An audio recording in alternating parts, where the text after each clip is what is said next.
Hurry up, I'm a busy agent, Huff Henry.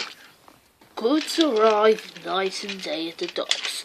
Sometimes Henry and the other engines work so hard that their axles ache. The Fat Controller brought in a new engine to help with the heavy workload. He was long and had 10 driver wheels. He felt very strong. This is Murdoch. He is going to be pulling freight on the main line. Ahoy, Murdoch! Shouted Salty. Welcome, Murdoch, called Harvey. You're the biggest engine I ever seen, cried Thomas. You're a chatty lot, Murdoch said quietly. Soon, Murdoch was coupled to a long line of heavy trucks. His boiler strained, his wheels started to turn, and the mighty engine chuffed away. Murdoch longed for some peace and quiet, but everywhere he went it was noisy and crowded. At the end of the day, Murdoch was looking forward to a good night's rest. But Salty and Harvey were full of questions. What's the longest train you've ever pulled? Have you worked my say? Have you ever crashed? Please, Murdoch chuffed. I want peace and quiet, and I don't want to share a ship with chatterboxes. No need to be rude, huffed Harvey. We're only being friendly, matey. The next morning, Murdoch collected another long, heavy train. This time he chuffed into the beautiful countryside. It was splendid. At last, he had some peace and quiet.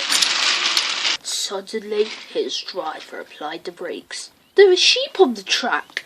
The sheep escaped from that field, said the driver, through that broken fence. They tried to chase the sheep back, first this way, and then that way. They tried everything, but nothing worked. We'll never move these sheep by ourselves, complained the fireman. I'll go phone for help, sighed the driver. Murdoch was very unhappy. The noisy sheep was spoiling his peace and quiet. The Fat Controller was enjoying an afternoon tea when he got the call. Sheep, he exclaimed loudly. I'll send Toby with the farmer immediately. The sheep were becoming noisier and noisier.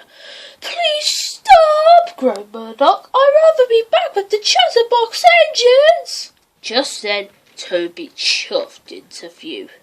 Toby, said Murdoch, we're certainly glad to see you. Before long, the farmer and his dog went to work, and the sheep were soon safely back in their field. And Murdoch was on his way again.